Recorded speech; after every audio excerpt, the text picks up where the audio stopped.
Halo, perkenalkan nama saya Jordi Gunawan Menrova dengan nomor NIM 221314225 dari Prodi Pendidikan Musik Sunda Tasik. Pada video ini adalah mengemban dari tugas telaah kurikulum yang dengan dosen pengampu saya adalah Bapak Dr. Lamhot Basani Siombing MPD. Pada kali ini saya akan memaparkan tentang materi saya, yaitu adalah pengembangan inovasi kurikulum dan asesmen pembelajaran. Yang pertama, saya akan menjelaskan materi tentang pengembangan inovasi kurikulum. Sebelum kita lebih mengenal lanjut tentang apa itu pengembangan kurikulum, kita harus tahu dulu tentang dimensi kurikulum. Nah, dimensi kurikulum mempunyai dua komponen. Yang pertama adalah komponen dokumen. Nah, bisa kita lihat dokumen ini memiliki beberapa bagian, yaitu ada tujuan, ada konten, ada organisasi, ada struktur, dan evaluasi. Itu adalah bagian komponen dari dokumen. Yang kedua adalah komponen implementasi, yang dimana implementasi ini memiliki beberapa bagian juga, yang termasuk pembelajaran atau pendekatan, strategi, model, sumber, dan media pembelajaran. Jadi, pada dimensi dokumen adalah peran dari pakar-pakar kurikulum atau pengembang-pengembang kurikulum. Sedangkan dimensi implementasi adalah peran dari para pendidik atau guru yang melakukan atau melaksanakan dari kurikulum tersebut dalam pendidikan. Namun demikian, dalam dimensi dokumen tidak hanya para pengembang kurikulum yang selalu berperan, tetapi juga guru atau kepala sekolah turut menjadi seorang pengembang kurikulum dan ikut serta berperan dalam dimensi dokumen, yang dimana kepala sekolah dan guru itu menyelektif kurikulum tersebut dengan berbagai faktor, yaitu dengan keadaan sekolah, wilayah sekolah, fasilitas sekolah, dan faktor lainnya. Kita ke materi selanjutnya tentang pengembangan kurikulum. Kegiatan yang kompleks memerlukan pertimbangan pengambilan keputusan dan mendasar untuk membawa anak bangsa hidup lebih baik di masa depan. Itu adalah definisi dari pengembangan kurikulum. Dari sini kita dapat mengetahui bahwa pengembangan kurikulum itu adalah hal yang penting dan harus dilakukan dengan hati-hati dan cermat, sehingga kurikulum yang telah dibuat atau yang telah dikembangkan dapat menjadi acuan yang kompleks bagi siswa, sehingga mereka dapat melaksanakan kurikulum tersebut dengan baik. Di materi selanjutnya adalah pengembangan kurikulum masa lalu ke masa depan. Menurut pakar yang bernama John Dewey yang mengemukakan bahwa pengetahuan masa lalu adalah kunci keberhasilan masa depan. Itu adalah kemukakan dari John Dewey yang mengatakan tadi pengetahuan masa lalu adalah kunci keberhasilan masa depan. Kita pasti mengetahui banyak orang yang menganggap masa lalu itu harus dilupakan, tetapi tidak untuk pengembangan kurikulum. Mengapa?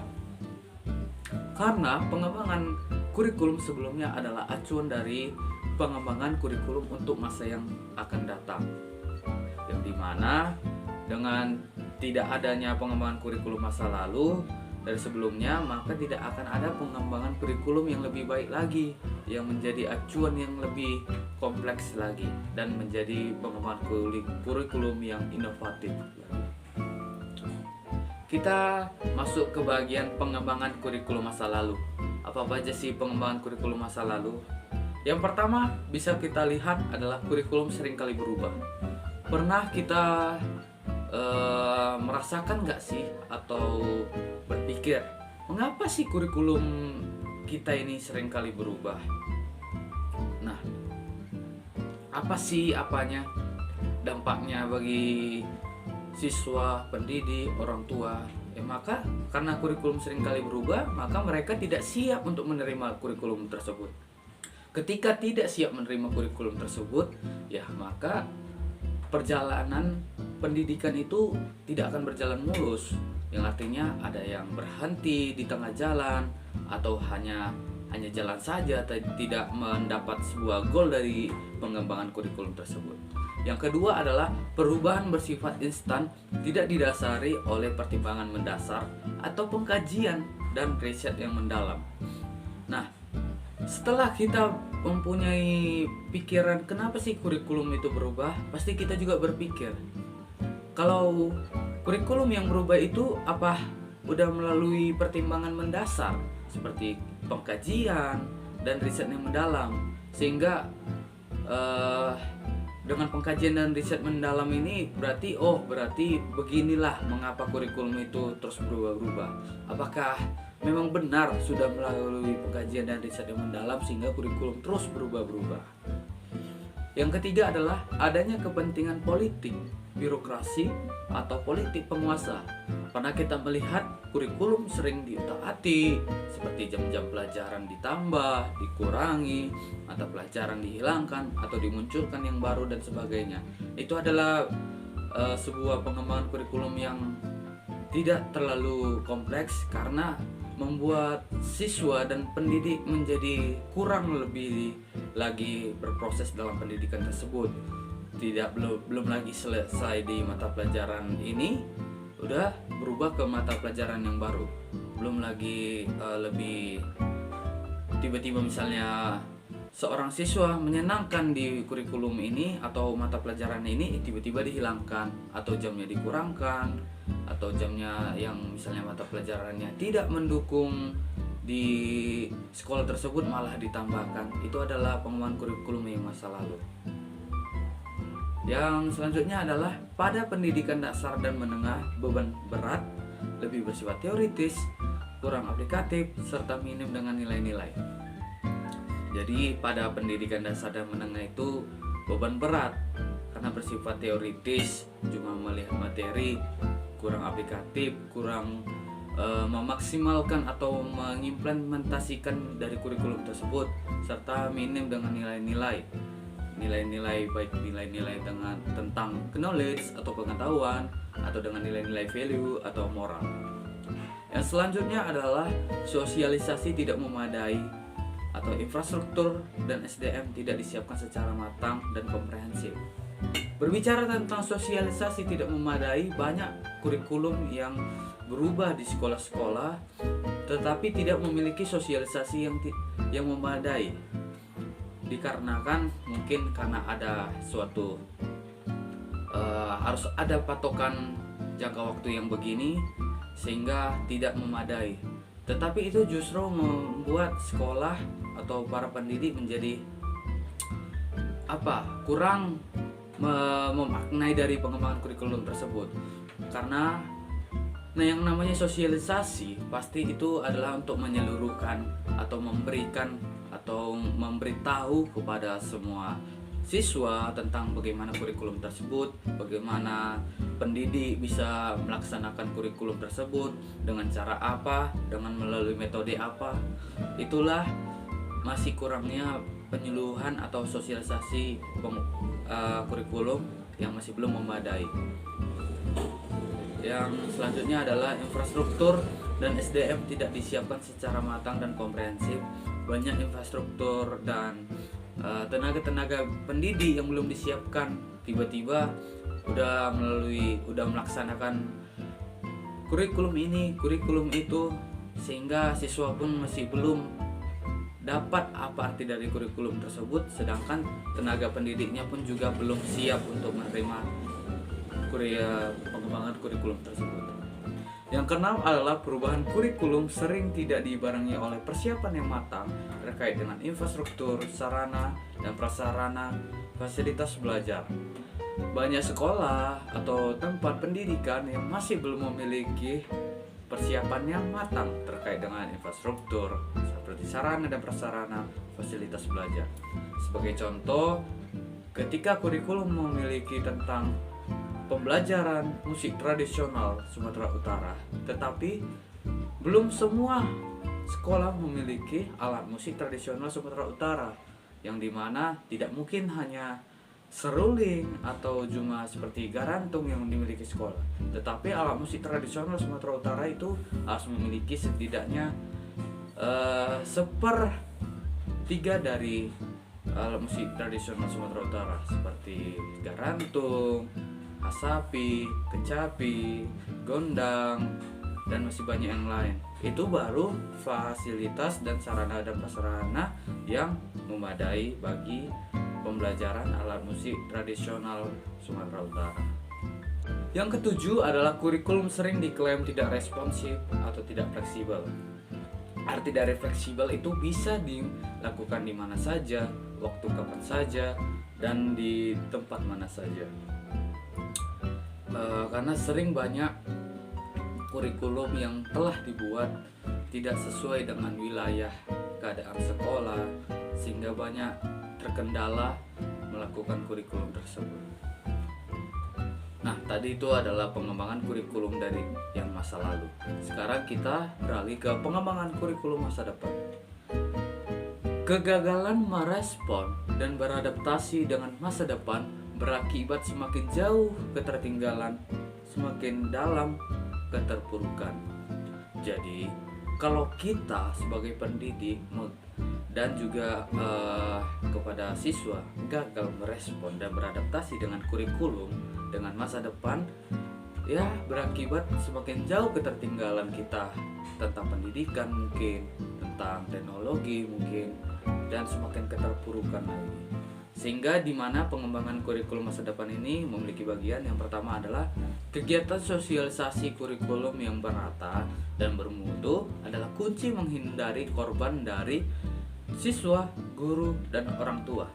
Jadi seperti poin yang sebelumnya tentang pengembangan kurikulum masa lalu, di pengembangan kurikulum masa depan ini adalah harus mensosialisasikan kurikulum secara merata dan bermutu.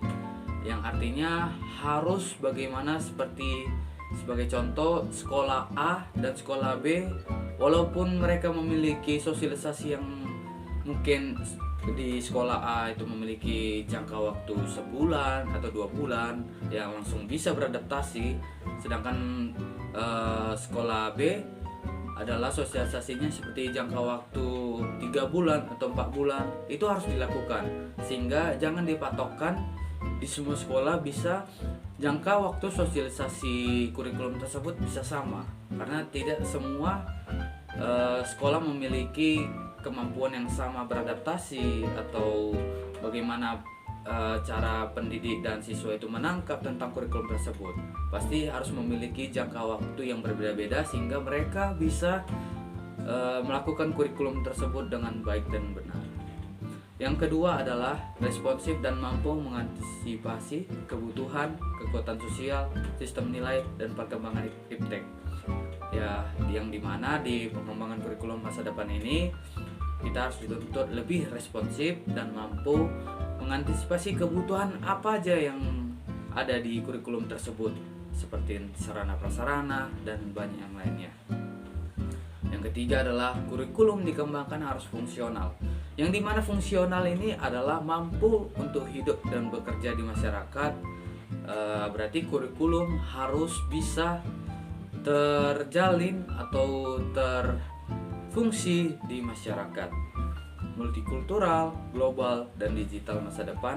Itu menurut Ornstein dan Hanskin pada tahun 2013. Yang keempat adalah mampu menghasilkan anak bangsa yang tegar dan tangguh atau survival.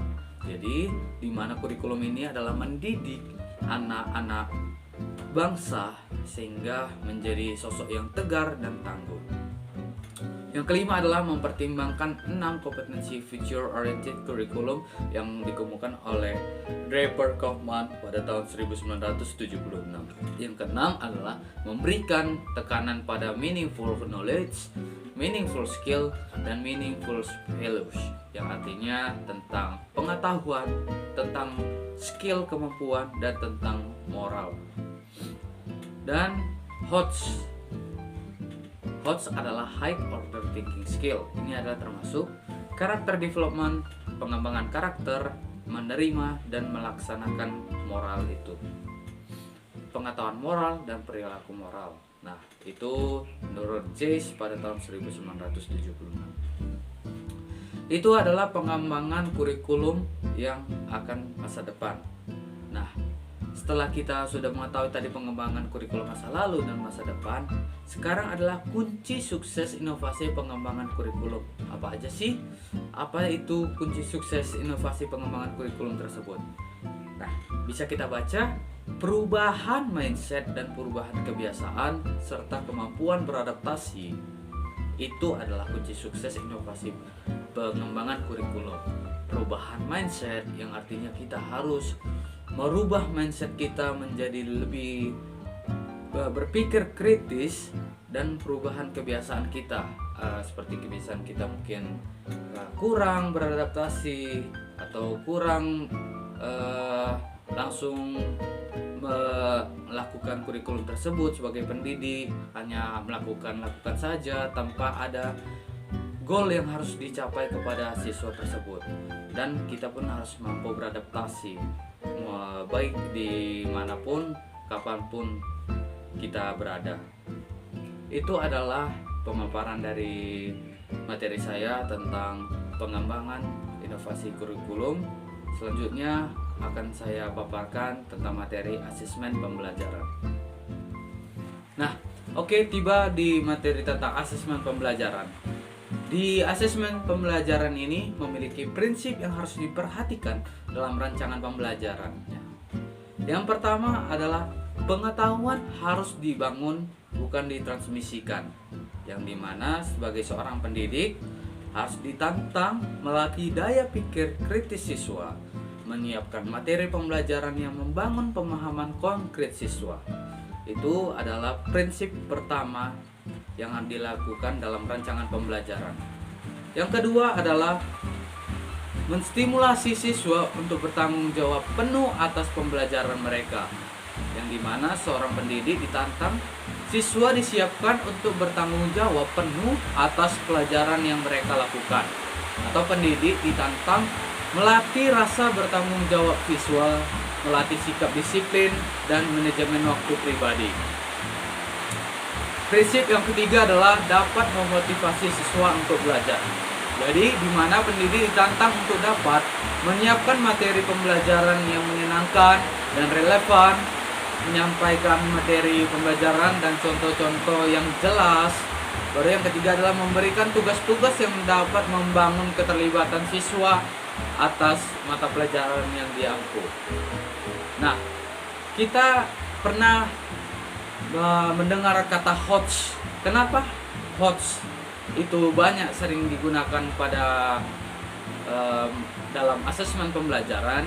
Karena dengan HOTS siswa dapat berimprovisasi dengan pengetahuan mereka pada hal-hal baru atau transfer, yang dimana siswa dapat mengaplikasikan pengetahuan dan keterampilan mereka miliki pada konteks hal yang baru.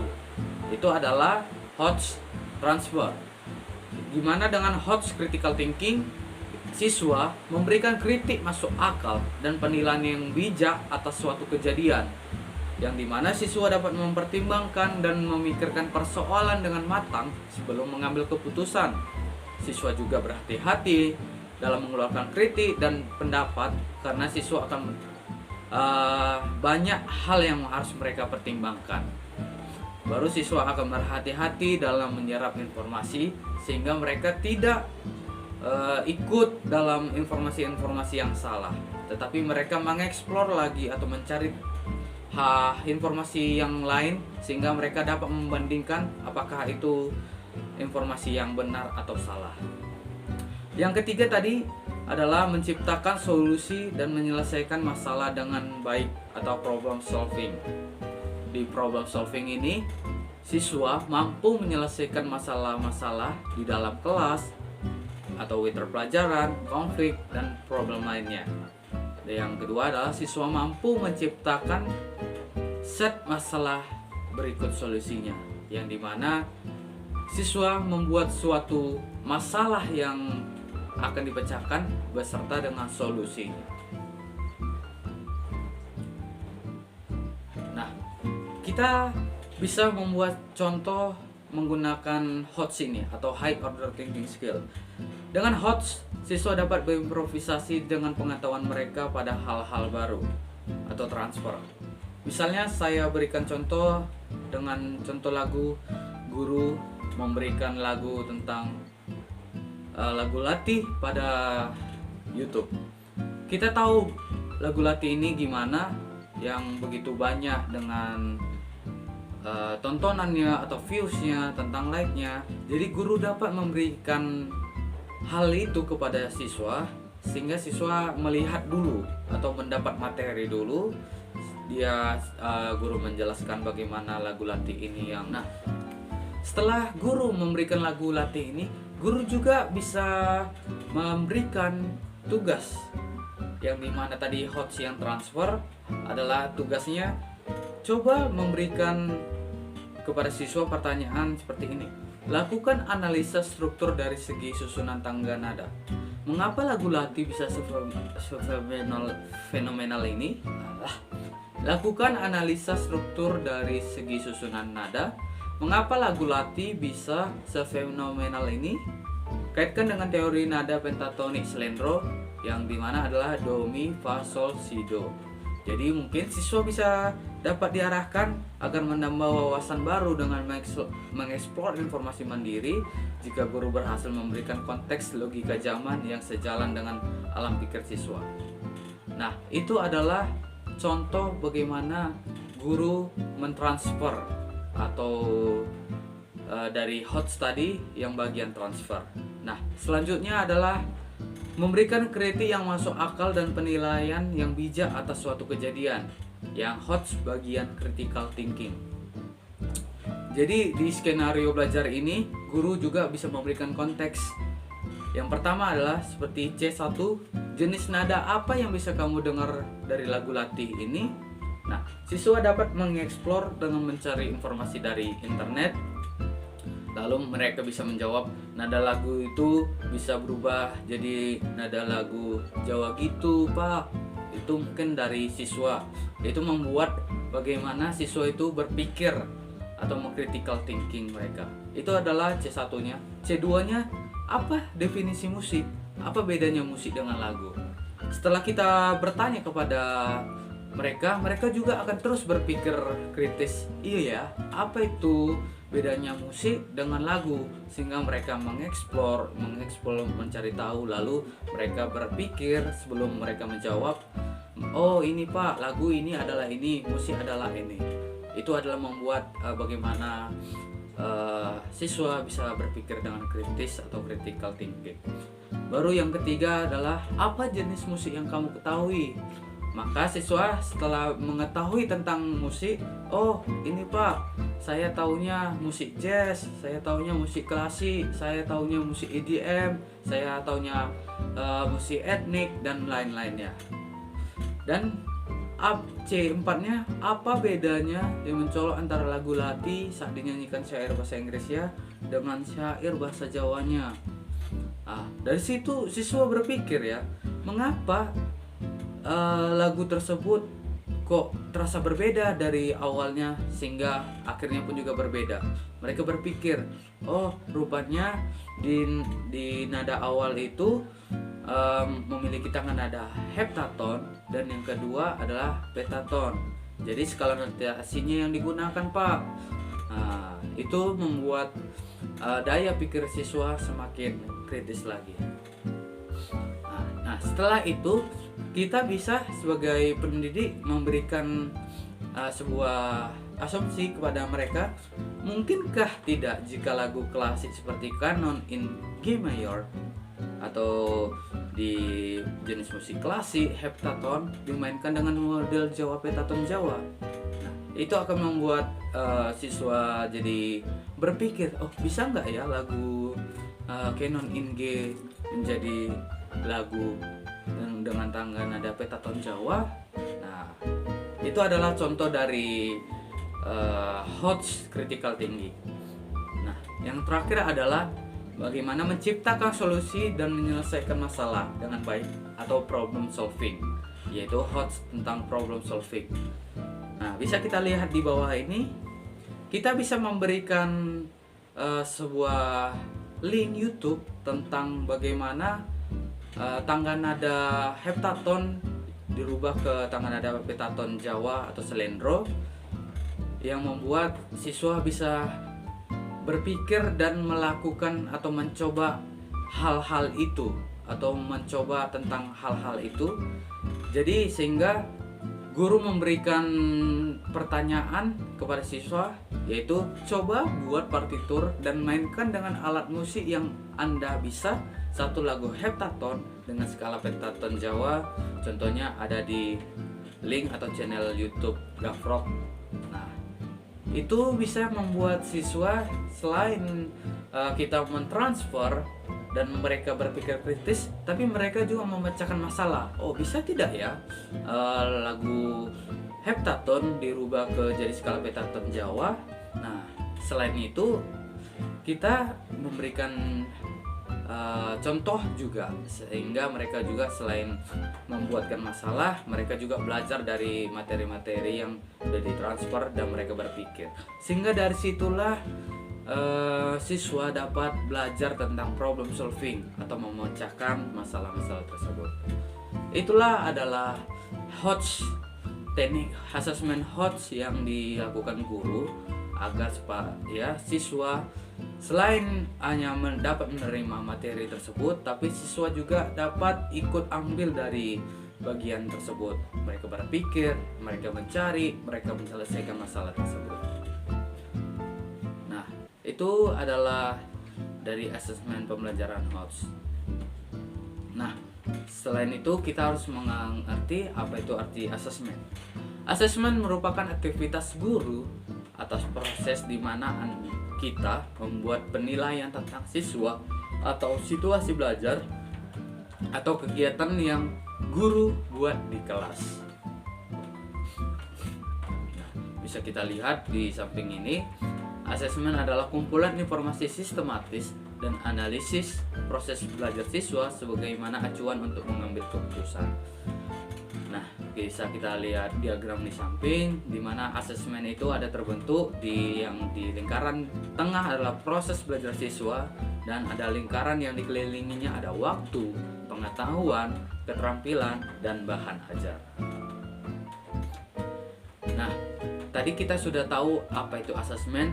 Nah, selanjutnya adalah kriteria asesmen. Apa saja sih kriteria asesmen itu? Nah, asesmen memiliki 3 kriteria. Yang pertama adalah formatif, bersifat berkelanjutan dengan tujuan meningkatkan kualitas belajar. Jadi asesmen itu membuat dia berprogres, berkelanjutan, membuat siswa itu meningkatkan kualitas belajar mereka. Yang kedua adalah kriteria asesmen adalah berorientasi pada proses.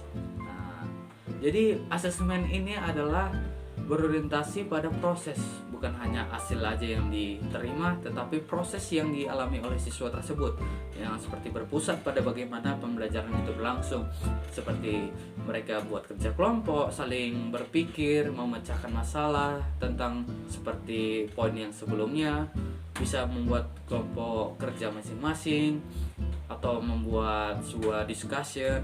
Itu adalah tergantung guru membuat siswanya berorientasi pada proses. Yang terakhir adalah diagnostik, melacak kegiatan, interaksi, dan menyampaikan materi dalam KBM yang perlu diperbaiki. Jadi diagnostik itu adalah mendiagnosa atau melihat dari perkembangan siswa tersebut, apa aja kegiatan mereka, apa aja interaksi mereka, dan mungkin hal-hal apa saja yang perlu diperbaiki untuk dalam mereka gitu. Seperti contohnya di grup 1 kamu perlu memperbaiki tentang bagaimana kalian bisa bekerja sama. Nah, seperti di grup 2 kamu harus lebih lagi ke pencari materi karena informasi materi kamu masih kurang. Itu adalah di segi diagnostik. Nah, itulah kriteria dari asesmen pembelajaran yang ada 3 tadi adalah formatif, orientasi pada proses, dan diagnostik. Demikianlah pemaparan materi saya tentang pembelajaran asesmen, dan telah selesailah pemaparan materi saya tentang pengembangan inovasi kurikulum dan pembelajaran asesmen. Terima kasih telah menonton video saya. Saya minta maaf jika ada kata-kata atau pemaparan informasi yang kurang jelas dan tidak signifikan. Saya minta maaf dan terima kasih kepada penonton, Bapak, Ibu, Saudara, dosen, dan orang tua saya. Terima kasih.